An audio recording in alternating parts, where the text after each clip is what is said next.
Shalom, kita jumpa kembali dalam Renungan Goshen Mata. Haleluya. Jemaat yang dikasihi dan diberkati Tuhan. Renungan pagi hari ini bertema berlomba atau menonton. Bacaan firman terambil dari Ibrani pasal 12 ayat 1 dalam terjemahan bahasa Indonesia sehari-hari. Demikian firman Tuhan. Nah, mengenai kita sendiri, di sekeliling kita ada banyak sekali saksi. Sebab itu marilah kita membuang semua yang memberatkan kita dan dosa yang terus melekat pada kita. Dan marilah kita dengan tekun menempuh perlombaan yang ada di depan kita. Dalam pertandingan olahraga, pasti kita tahu ada atlet atau pemain atau yang berlomba. Dan juga ada penonton atau yang menyaksikan pertandingan atau perlombaan. Antara keduanya jelas sekali perbedaannya.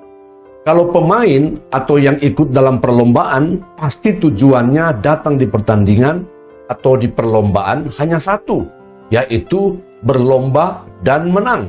Sementara yang datang dalam pertandingan atau perlombaan hanya sebagai penonton, pasti banyak sekali yang dikerjakannya. Antara lain, sekedar menonton untuk hiburan, untuk melihat pemain yang ganteng atau yang cantik, memberi dukungan atau supporter. Kalau bagus mainnya dan apalagi menang, pasti dipuji. Tetapi apabila jelek mainnya dan apalagi kalah, pasti dicaci, dikritik, dan dibully.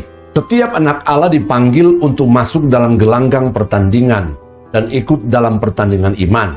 Tetapi dalam kenyataannya, ada anak-anak Allah yang melakukan perannya bukan sebagai seorang yang sedang berlomba, tetapi sebagai penonton. Karena ia ikut Tuhan, datang beribadah, ataupun melayani hanya untuk sebuah kesenangan atau hiburan, dan bukan untuk menyenangkan Tuhan.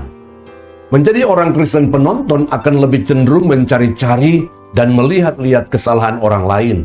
Lebih suka menjelek-jelekan orang lain, tukang kritik, bahkan memberontak kepada pemimpin atau otoritas.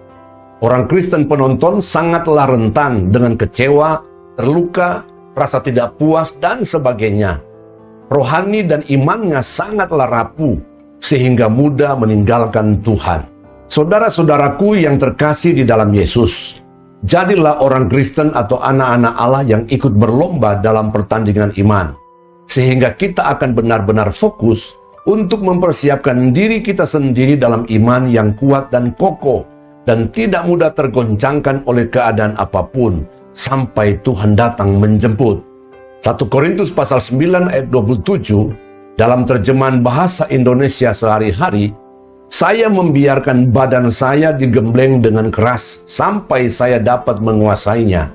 Saya berbuat begitu sebab saya tidak mau sampai terjadi bahwa setelah saya mengajak orang lain turut dalam perlombaan itu, saya sendiri ditolak. Amin. Tuhan memberkati.